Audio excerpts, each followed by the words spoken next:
बहुत बहुत स्वागत है दोस्तों आपका आज की इस 25 अगस्त के मार्केट एनालिसिस के वीडियो में। चलिए दोस्तों देखते हैं आज क्या रहा डेटा और कल किधर जा सकता है बाज़ार। दोस्तों उससे पहले उम्मीद करता हूँ आप लोग को कल के व्यू से बेनिफिट हुआ होगा। बाज़ार पहले बोला था मैंने कि या तो साइडवेज रहेगा, अगर पहले ऊपर गया तो नीचे ज़रूर आएगा, क्योंकि कॉल राइटिंग बहुत ज़बरदस्त है। विद लॉजिक आपको रीज़न दिया था प्रॉपर। उम्मीद करता हूँ आप लोग को उससे बेनिफिट मिला होगा। जिन लोगों को बेनिफिट मिला है प्लीज़ कमेंट में ज़रूर बताइएगा। और एक ट्विटर लिंक मैंने दिया हुआ है सपोर्ट करने के लिए किसी को, प्लीज़ हो सके तो उनको फॉलो जरूर कीजिएगा। टेलीग्राम चैनल पे भी लिंक दिया हुआ है और यहाँ पे इस वीडियो के डिस्क्रिप्शन में भी वो लिंक दे रहा हूँ मैं, तो प्लीज़ वो क्लिक करके ज़रूर फॉलो कीजिएगा just to support me. Thank you so much guys. और एक और अच्छी न्यूज़ है दोस्तों, मैंने पीछे आपको एकांश जैन के लिए आप लोगों से अपील की थी कि आप प्लीज़ डोनेट कीजिए। उनकी सर्जरी, उस बच्चे की सर्जरी बिल्कुल सक्सेसफुल हो चुकी है। He is well now, but अभी अंडर ऑब्जर्वेशन है। तो कुछ दिन बाद वो जल्दी वापस इंडिया भी आ जाएगा। यूएस में ही सिर्फ वो सर्जरी हो सकती थी, तो उसके लिए मैंने अपील की थी और आप लोगों ने काफ़ी सपोर्ट किया था, तो thank you so much for that also. चलिए दोस्तों आते हैं, हम बात करते हैं वापस अपनी डेटा की। तो इंडेक्स फ्यूचर से शुरुआत करते हैं। तो retail client, domestic institution, foreign institutions, pros यानी प्रोप्राइटरी अकाउंट्स। सो रिटेलर्स फिर से बाइंग करके गए आज। 67,000 इंडेक्स फ्यूचर लॉन्ग हो चुके हैं उनके। डी आई एस के हो गए 22,000। एफ आईज ने आज फिर से लॉन्ग्स क्लोज किए, उनके 30,000 शॉर्ट्स हो चुके हैं। प्रोज के बाइंग के बावजूद अभी भी 13,000 शॉर्ट्स हैं। इंडेक्स कॉल के डेटा पे आते हैं। तो रिटेलर्स की ज़्यादातर कॉल्स बुक हो चुकी हैं और 15,000 कॉल शॉर्ट में है वो अभी। एफ आईज को देखें तो 17,000 उन्होंने अपनी कॉल्स बुक करी हैं। 1,01,000 कॉल्स अभी भी होल्ड कर रहे हैं। और प्रोज अपनी पूरी कॉल राइटिंग को लगभग बाय कर चुके हैं, लेकिन 87,000 कॉल्स वो अभी भी शॉर्ट में हैं। इंडेक्स पुट का डेटा बहुत क्रूशियल है, क्योंकि रिटेलर्स ने ना सिर्फ 49,000 जो पिछली सेल की हुई पुट्स थी उनको पूरा रोल ओवर किया, बल्कि एडिशनल 1,60,000 के आसपास उन्होंने पुट्स और सेल कर दी। 2,08,000 पुट अब वो बेच के बैठ गए। रिमेंबर, हम लोग मानते हैं कि 3 लाख के आसपास का जो लेवल है वो एक डेंजर लेवल होता है, और ये पहले ही दिन नई एक्सपायरी में उसके 60-65% के आसपास पहुंच चुके हैं। सो इस लेवल को हमें बहुत वॉचफुल रहना पड़ेगा, इसको ध्यान रखना होगा, क्योंकि ये एक साइन होता है कि बाजार यहाँ से नीचे की तरफ को निकल रहा है। डी आई एस 9,500 की बाय किया उन्होंने, माफ़ कीजिएगा सेलिंग करी है। उनके 75,000 पुट लॉन्ग है। एफ आईज के भी सेलिंग आई है 86,000 पुट्स की। 1,42,000 पुट्स उन्होंने अभी भी रोल ओवर कर लिए। 2,54,000 के करीब पुट बाय की है प्रोज ने, और वो सारी पुट उनकी जो है ख़त्म हो गई ऑलमोस्ट। अब सिर्फ 10,000 पुट शॉर्ट रह गई है उनकी। स्टॉक फ्यूचर्स में देखिए क्या स्मार्ट खेल हुआ है। एफ आईज को बड़ा जोर लगता है अगर उन्हें ओपन मार्केट में बेचना पड़ता अपने स्टॉक फ्यूचर्स को, तो उन्होंने क्या किया, उन्होंने उनको एक्सपायर होने दिया। और देखिए 92,000 जो उनके लॉन्ग्स हैं वो एक्सपायरी के साथ ख़त्म हो गए, क्योंकि एक्सपायरी के टाइम पे आपको स्क्वायर ऑफ करने की ज़रूरत नहीं है। जो भी M2M है वो आपको डेबिट या क्रेडिट हो जाता है। तो उन्होंने आराम से उनको भेज दिया और 80,000 की क्वांटिटी सीधा एक ही दिन में कम हो गई है। याद रखिए ये नंबर 4 लाख के आसपास काफ़ी टाइम तक था, माफ़ कीजिएगा 5 लाख के आसपास। वहाँ से धीरे धीरे, बल्कि उसके ऊपर भी गया था, वहाँ से धीरे धीरे ये 4 लाख आया। अब देखिए कितनी तेज़ी से 2,71,000, यानी पिछले एक हफ्ते या 7-8 दिन के अंदर ही ये 5 लाख से आधा रह गया, 50% रह गया। यानी ये कहीं ना कहीं एक साइन है। ये सब्जेक्ट टू ऑब्वियसली कंफर्मेशन है कि कल इस डेटा के माफ़ कीजिएगा इस डेटा के अंदर क्या होता है, और फर्दर लिक्विडेशन होती है, यानी और कम होते हैं स्टॉक फ्यूचर्स, या यहाँ पे एडिशन होगा। ये कल देखने के बाद एक कंफर्म हो जाएगा व्यू। अगर कल भी और होता है तो इसका मतलब ये जो टॉप था हमारा अभी फिलहाल वो बन गया। सो प्रोज की कुछ बाइंग दिखी तो 1,26,000 के करीब उनके पास है। देखिए रिटेलर्स के पुट्स आज देखिए, ये जो सेलिंग दिखा रहा है ये वो माफ़ कीजिएगा ये वो कॉल्स हैं, स्टॉक कॉल्स जो आज 0-0 हो गई मोस्टली, ये वो सारी सेल में दिखा रहा है। तो उनके पास अभी भी 1,62,000 के करीब कॉल लॉन्ग है। सिमिलरली यहाँ पे वो सेल करके गए हैं। यहाँ पे क्वांटिटी कम थी तो बेसिकली और सेल करी है इन्होंने पुट्स। सो ये भी डेटा थोड़ा सा बियरिश है मार्केट के पर्सपेक्टिव से। स्मार्ट मनी ने एग्जैक्टली इसका अपोजिट किया। आते हैं एफ आईज के पास। तो एफ आईज का कैश मार्केट का डेटा आया, 369 करोड़ का बाय है उनका और 334 करोड़ का सेल है डी आई एस का। यानी लगभग दोनों का ही बराबर बाय सेल है। अब देखते हैं 17,522 पे मार्केट बंद हुआ है, तो 1 सितंबर की ऑप्शन चेन देखेंगे हम, तो कुछ हमें यहाँ पे डेटा जो है इन द मनी कॉल्स का भी दिखेगा, क्योंकि हर बार नई एक्सपायरी जब भी स्टार्ट होती है, देखिए कितनी deep in the money calls हैं और वहाँ पे भी बाइंग दिख रही है। जो मेजर अभी मेक और ब्रेक लेवल है मेरे हिसाब से 17,500 का रहेगा, क्योंकि ये लेवल के नीचे अगर बाजार सस्टेन करता है तो वो बियर जोन में शुरू हो जाएगा, और 17,400 के नीचे, जो मैं काफ़ी दिन से इस लेवल के बारे में बात कर रहा हूँ, 17,400 के नीचे फिर ये बहुत खतरनाक तरीके से नीचे जाने की तैयारी में आ जाएगा। तो इसके नीचे सस्टेन तो बिल्कुल जिसे कहते हैं कि महा डेंजर जोन आप बोल सकते हो। बाकी मेक और ब्रेक लेवल इसका 17,500 रहेगा, इसके ऊपर जब तक सस्टेन कर रहा है तो कोई दिक्कत की बात नहीं है। लेकिन प्रॉब्लम क्या दिख रही है, या प्रॉब्लम दिख रही है कि बड़ी क्वांटिटी में in the money puts carry हुई हैं। ये रेयरली देखने को मिलता है, कम से कम 180 पॉइंट की इन द मनी पुट है ये, और बहुत बड़ी क्वांटिटी है।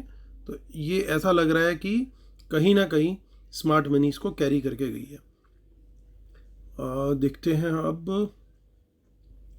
8 सितंबर का डेटा, तो वहाँ पे भी हमें कुछ खास तो नहीं है, थोड़ी बहुत पुट्स हैं ज़रूर इन द मनी में, बहुत ज़्यादा बड़ा नंबर नहीं है कि हमारा व्यू उससे कुछ डिफ़र हो या कुछ सपोर्ट में भी आए।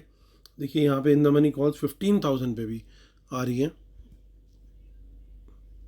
तो पोजीशन काफ़ी बनी है ये सितंबर के मंथ में भी। I'm श्योर अपोजिट साइड भी बनी होगी। देखिए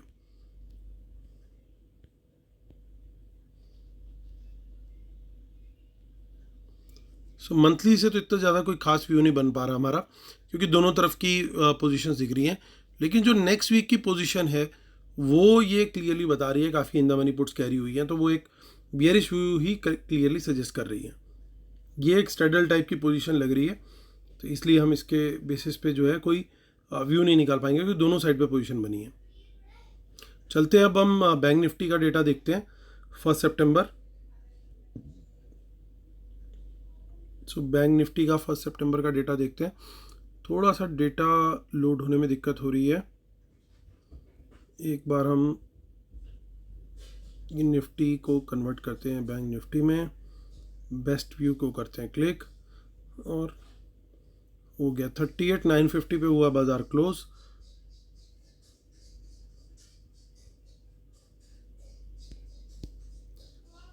तो आप देख सकते हो यहाँ पे जो मेक और ब्रेक लेवल रहेगा दोस्तों, वो मेरे हिसाब से रहेगा 39,100 का, क्योंकि यहाँ पे ज़बरदस्त कॉल राइटिंग है, और ये लेवल के नीचे बाज़ार रहेगा तो बाज़ार के लिए दिक्कत के ही सिचुएशन लग रही है। और यहाँ पे देखिए 38,900 के लेवल पे काफ़ी सारी पुट्स यहाँ पे आप देख सकते हो कि यहाँ पे पुट राइटिंग भी है, तो ये बैंक निफ्टी के लिहाज से एक स्ट्रेंथ कन्वे करता है। तो मैं इस लेवल को शिफ्ट करना चाहूँगा अपने 39,100 के बजाय, इसके नीचे मानूंगा मैं बियरिश, और इस लेवल के ऊपर मैं मानूंगा बुलिश। ये जो जोन है बीच का, ये चॉपी जोन है, ये मैं रिटेलर्स के लिए मानूंगा कि ये नो ट्रेड जोन है। इस जोन के अंदर ट्रेडिंग हमें आइडियली नहीं करनी है। स्पॉट लेवल, अगर इस जोन में आप ट्रेड करोगे तो ट्रेड में लॉस होने का चांस बहुत है। बाजार आपको 38,900 के नीचे 5 मिनट भी सस्टेन करता हुआ दिखे तो वो बियरिश इंडिकेशन है बड़ा क्लियर, और फिर ऐसे में शॉर्ट साइड का ट्रेड जो है वो प्रॉफिट दे सकता है। सिमिलरली 39,100 के ऊपर का जो लेवल है, इस लेवल के ऊपर 5 मिनट सस्टेन करेगा तो वो बहुत बढ़िया हमें ऊपर के जो ट्रेड है वो देगा अपसाइड का। सो यहाँ पे देखिए कुछ इन द मनी पुट्स भी कैरी हुई हैं, तो बड़ा क्लियरली ओवरऑल में देखूँ तो थोड़ा सा बियरिश साइड पे डेटा डेवलप होकर के गया है, बट इन लेवल्स का हमें ध्यान रखना है कि कब वो नल एंड वॉइड हो रहा है, यानी 39,100 के ऊपर सस्टेन कर रहा है तो वो हमारे लिए सही नहीं है शॉर्ट ट्रेड के लिए। सिमिलरली निफ्टी की अगर बात करें तो 600 का जो लेवल है 17,600, उसके ऊपर सस्टेन करेगा तो फिर हमारे को वहाँ पे शॉर्ट नहीं सोचना है। 17,500 के नीचे जो है वो हमारे लिए शॉर्ट है वहाँ निफ्टी में, और यहाँ पे 38,900। तो आप चाहें तो इसको लिख भी सकते हैं ताकि आपको भूले नहीं। अब चलते हैं आगे कि हम ऑप्शन चेन को देख लेते हैं, अदरवाइज़ वीडियो भी यहीं पे है, कहीं नहीं जा रहा, आप बाद में आके भी चेक कर सकते हैं। तो यहाँ पे भी देखिए ये बड़ा सरप्राइजिंग, अच्छा नहीं, 8 को देखना है हमें। 8 के डेटा में जनरली कुछ होगा नहीं इतना। बैंक निफ्टी थोड़ा सा वॉल्यूम लेस होता है, ऑप्शंस आगे की जो ऑप्शंस होती है इमीडिएट वीक के अंदर ही सबसे ज़्यादा वॉल्यूम हमें मिलता है बैंक निफ्टी में। निफ्टी जनरली अदरवाइज मिल जाता है हमें। देखिए यहाँ पे भी कुछ इन द मनी कॉल्स फिर वही स्ट्रेडल से दिखाई देंगे ऐसा लग रहा है। देखिए तो यहाँ पे कुछ मंथली में हम लोग व्यू, माफ़ कीजिएगा, नहीं बना पाएंगे। मंथली में कोई व्यू नहीं बन पा रहा है, लेकिन जो इमीडिएट एक्सपायरी है उसका व्यू हमारा क्लियर है। चलिए आते हैं अब शीट पे और करते हैं हम लोग। तो डिस्क्लेमर दोस्तों पढ़ लीजिएगा प्लीज़, और रूल्स को भी फॉलो करना बहुत ज़रूरी है, इसके बिना हम सेटअप को कंप्लीट नहीं मानते हैं। आज भी मैंने टाइमली अलर्ट कर दिया था जब सेलिंग आनी शुरू हुई थी, इमीडिएटली अपने जो भी लिस्ट में हमारे हैं, चाहे वो क्लाइंट्स हैं या वेबिनार पार्टिसिपेंट्स हैं, उन लोग को अपडेट कर दिया था। तो आप लोग भी उन अलर्ट्स के लिए एनरोल कर सकते हैं वेबिनार में, और वेबिनार के लिए मुझे ईमेल भी कर सकते हैं। आपको भी लाइव एनालिसिस इमीडिएटली मिलना शुरू हो जाएगा, विल बी वैलिड टिल 4 नवंबर। तो और टेलीग्राम पे दोस्तों जाके वो जो ट्विटर हैंडल मैंने बोला है उसको प्लीज़ आप लोगों ने फॉलो ज़रूर करना है। और चलिए आते हैं, करते हैं कंक्लूड। सो आप देख सकते हो दोस्तों कि ओवरऑल बड़ा क्लियर एक व्यू बना के गए हैं एफआईज कि आज भी उनकी सेलिंग है। 30,000 अब नेट शॉर्ट में आ चुके हैं, धीरे धीरे ट्रेंड सजेस्ट कर रहा है शॉर्ट की साइड का। कॉल्स लेकिन सरप्राइजिंगली इन्होंने अभी भी कैरी करी है। यहाँ पे एक मौका था इनके पास अपनी कॉल्स को कम करने का, बट कॉल्स इन्होंने कैरी किए। तो ये कहीं ना कहीं कुछ रीज़न ज़रूर होगा थोड़ा सा। पुट्स भी क्योंकि इन्होंने पूरी कैरी नहीं की। अगर मैं परसेंटेज देखूँ, कल इनके पास जितनी कॉल थी उसके कंपैरिजन में ऑलमोस्ट 80% के करीब इन्होंने कॉल्स कैरी कर ली। लेकिन वहीं जब पुट की बारी आई तो लगभग 65% या 60% के आसपास इन्होंने पुट कैरी किया। तो ये एक थोड़ा सा मेरे को जो मेरा नेगेटिव व्यू बन रहा था उसके अंदर एक ये थोड़ा सा डाउट क्रिएट करता है। हालांकि ये यहाँ पे बड़ा क्लियरली व्यू कंफर्म होता है, और बाकी डेटा देख करके भी व्यू एक बड़ा क्लैरिटी देता है। प्रोज की बात करता हूँ तो प्रोज यहाँ पे सेल में है, दैट्स ओके। कॉल साइड में भी वो नेट सेल में अभी भी, दैट्स ओके। जनरली इनकी पोजीशन ऐसे ही बिल्ड होती है, एक्सपायरी के दिन खत्म होती है फिर दोबारा से बिल्ड करनी शुरू करते हैं। पुट इन्होंने कवर कर ली, that is also supporting our view, जो बियरिश व्यू है। हालांकि स्टॉक फ्यूचर्स में इनका व्यू जो है थोड़ा सा डिफरेंट आ रहा है। सो ओवरऑल मैं अगर देखूँ दोस्तों तो फिर व्यू मेरा नेगेटिव ही है, बट ये जो कॉल इन्होंने कैरी की है तो शायद कल थोड़ी सी गैप अप खोल के बाजार को थोड़ी देर के लिए ऊपर रख के उसके बाद दोबारा से फिर नीचे का ही हिसाब किताब बनाने का इनका प्रोग्राम हो सकता है। तो इसलिए मैं लॉन्ग का ट्रेड बिल्कुल प्रेफर नहीं करूँगा कल।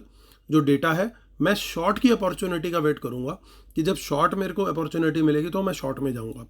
हो सकता है बाजार ये ऊपर थोड़ी देर के लिए आए, मेनली ताकि ये जो कॉल्स हैं इनकी, ये कॉल्स को अपने लिक्विडेट कर सके, कम कर सके, उनके अंदर प्रॉफिट बुक कर सके, और वहाँ पे ये सस्ती पुट्स को और बाय करेंगे।